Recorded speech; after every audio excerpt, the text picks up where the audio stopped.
Assalamualaikum warahmatullahi wabarakatuh. Perkenalkan, saya Khalilul Zakiyah dengan NIM 22136021. Pada video kali ini, saya akan menjelaskan mengenai model data spasial dari mata kuliah aplikasi Sistem Informasi Geografi. Yang pertama ada macam-macam data. Data itu terbagi menjadi dua, yaitu data spasial dan data non-spasial. Data spasial adalah data yang bereferensi geografis atas representasi objek di bumi. Data spasial pada umumnya berdasarkan peta yang berisikan interpretasi dan proyeksi seluruh fenomena yang berada di bumi. Fenomena tersebut berupa fenomena alami dan buatan manusia. Datastik memiliki berbagai macam bentuk, mulai dari data mentah hingga data yang sudah tayang dan siap tampil. Misalnya, data GPS atau koordinat, kemudian ada hasil scanning peta, digitasi, dan lain-lain sebagainya, di mana tiap titik-titiknya diwakili oleh nilai longitud atau garis bujur dan nilai latitud atau garis lintang. Yang kedua, ada data non-spasial.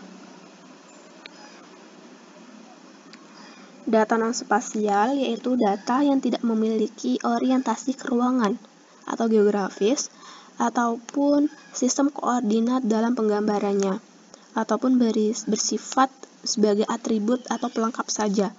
Dalam metode pengumpulan data non-spasial atau data atribut adalah data yang berbentuk tabel, di mana tabel tersebut berisi informasi-informasi yang dimiliki oleh objek dalam spasial seperti anotasi, tabel, hasil pengukuran, kategori objek, kemudian penjelasan hasil analisis atau prediksi, dan lain sebagainya. Kemudian teknik pengumpulan data spasial. Nah, dalam mengumpulkan data spasial ada beberapa teknik. Yang pertama yaitu dengan cara citra satelit, yang kedua dengan peta topografi, yang ketiga dengan survei lapangan.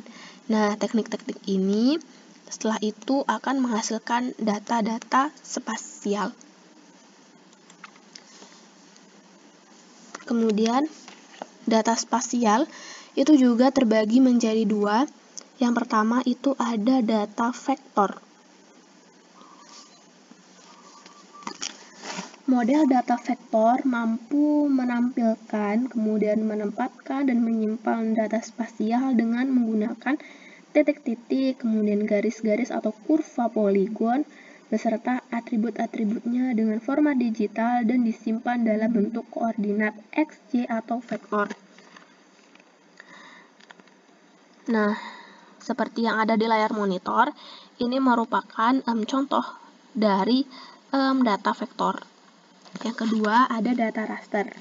Model data raster mampu menampilkan dan menyimpan data spasial dengan memakai struktur matriks atau piksel-piksel yang membentuk grid. Nah, ini merupakan contoh dari data raster. Kemudian yang pertama itu ada data vektor.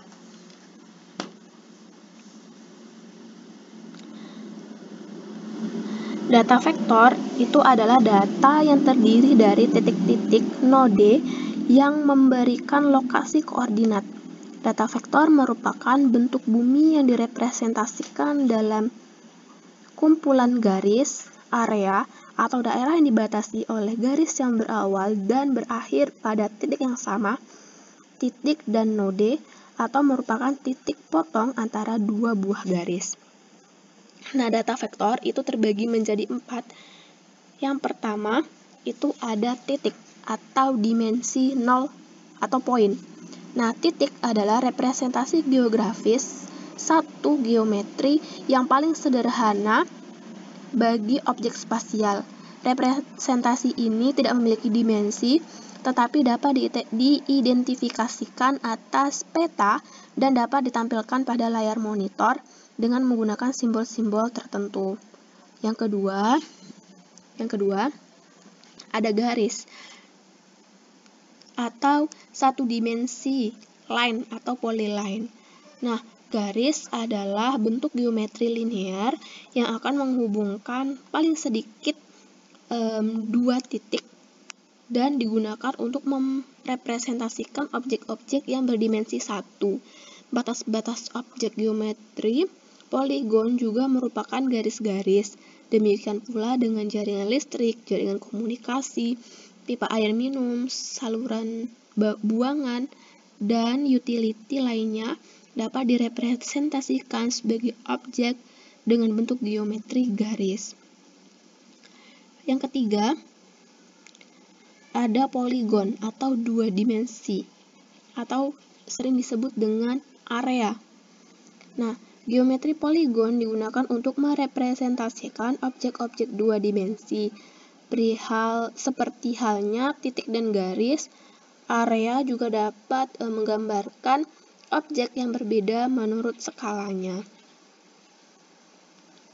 Yang terakhir, ada permukaan atau 3D.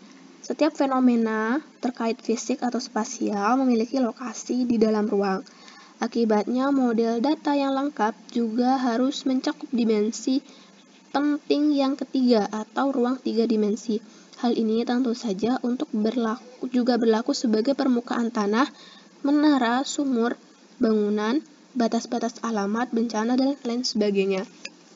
Ini yang ada di layar monitor merupakan contoh gambar dari keempat pembagian data vektor tersebut.